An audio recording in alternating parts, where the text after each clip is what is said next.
Leçon biblique numéro 2. Le péché. Notre monde souffre actuellement de plusieurs maux dont la cause est le péché. Par définition, le mot péché, c'est la transgression de la loi divine. Faire sa propre volonté et non celle de Dieu. Refuser de faire du bien. La désobéissance à la parole de Dieu. Premier point, l'origine du péché.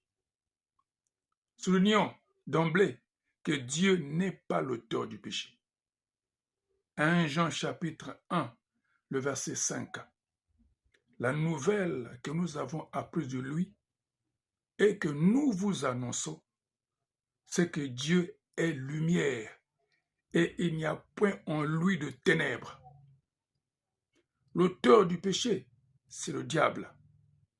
1 Jean chapitre 3, le verset 8.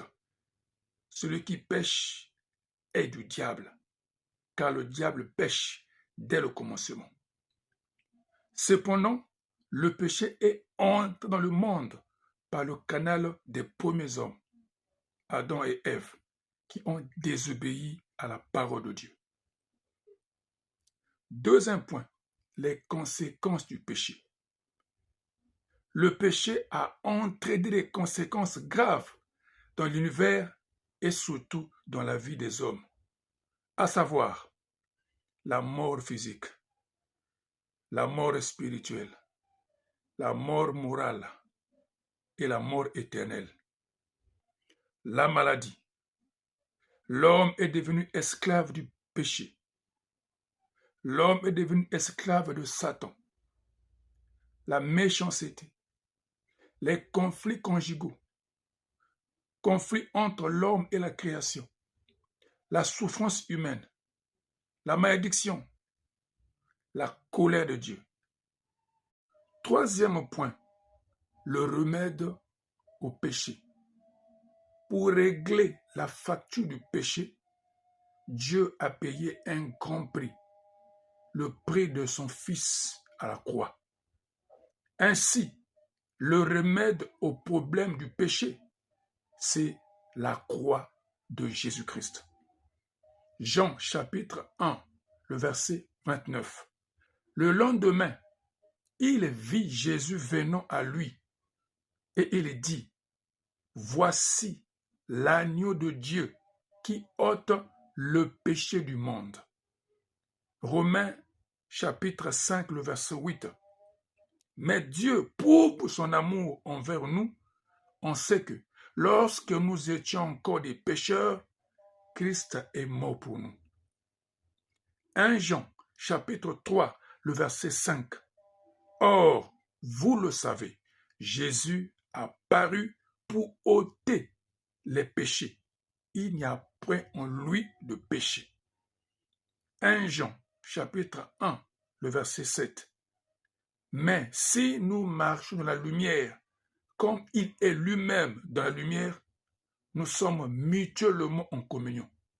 Et le sang de Jésus, son Fils, nous purifie de tout péché. Quatrième point, vaincre le péché. Est-il possible à une personne de vaincre le péché? La réponse, c'est oui. Mais comment? Premièrement, naître de nouveau ou la nouvelle naissance. 1 Jean, chapitre 3, le verset 9.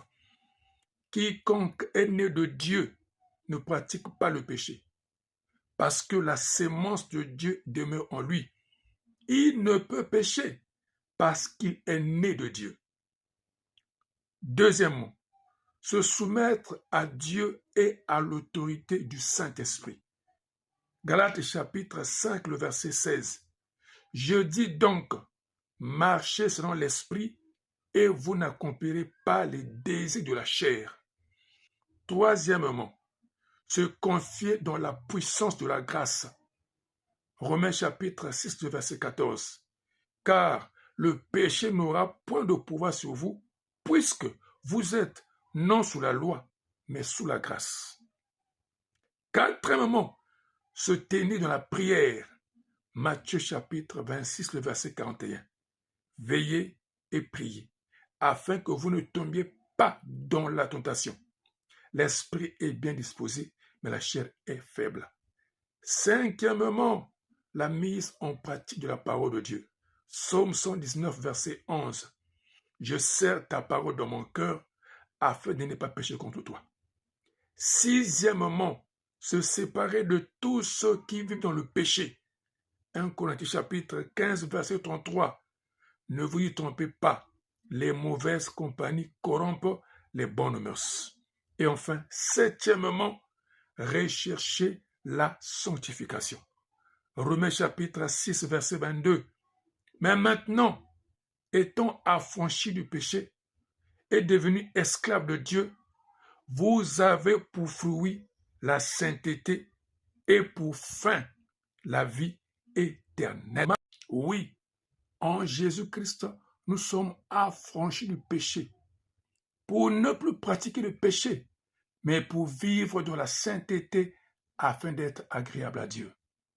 Que Dieu vous bénisse et surtout, abonnez-vous massivement pour participer à nos partages bibliques. Soyez bénis au nom de Jésus. Amen.